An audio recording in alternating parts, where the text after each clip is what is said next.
They stand, set, ready to move. And racing. From the inside, King's Flirt was the first to go. Cross Statement, though, takes it on for the lead.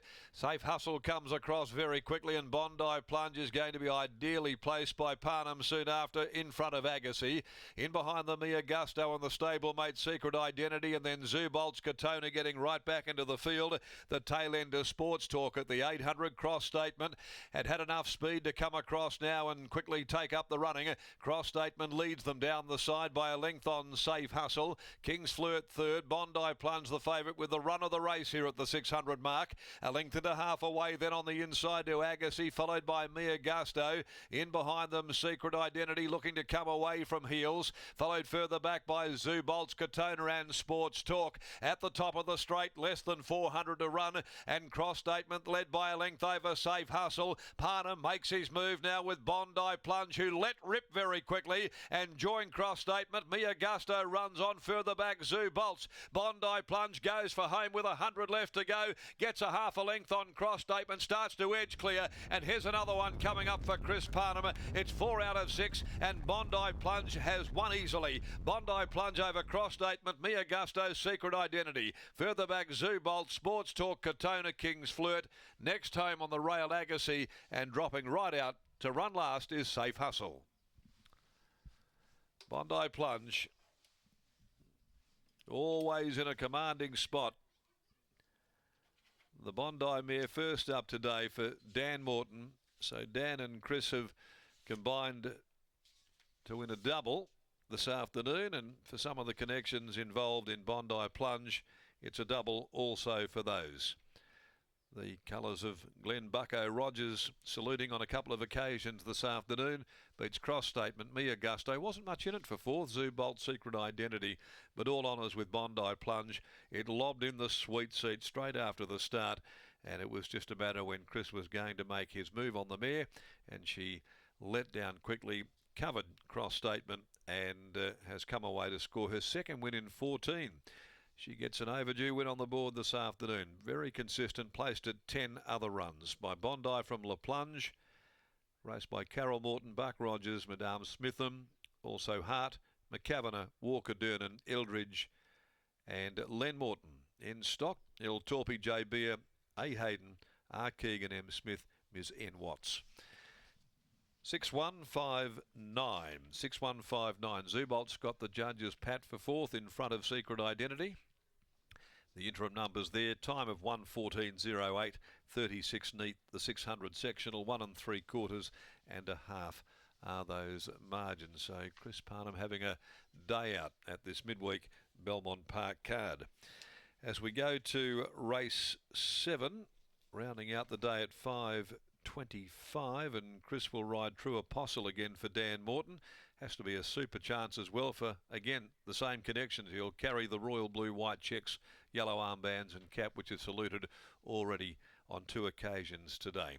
As we head down now to the Yard Eye Opener is the scratching out of the final event. We join Lockie, and there's no stopping Chris Parnham here today. No stopping Chris Parnham, you're certainly right, Darren, and I'm now catching up with Dan Morton. You can't stop his yard either, absolutely flying. Bondi Plunge. Dan, as we said earlier, the form out of her first up preparation, or her first preparation last time in, was outstanding. How have you viewed her campaign thus far? Obviously came into today first up, no trial. Yeah, she's definitely a stronger filly this time round. She was only just really holding condition last time, but was still running great races and beaten by pretty handy horses. So, yeah, given what we're looking at behind the scenes, I was pretty confident she didn't really have to improve much to be competitive, and she probably had. Bohemian Diamond earlier was a really nice watch. I suspect it was much the same with this one as well. Yeah, Chris is in good form, isn't he? So he's just putting them in the place, and yeah, if the horses are good enough, they get the job done.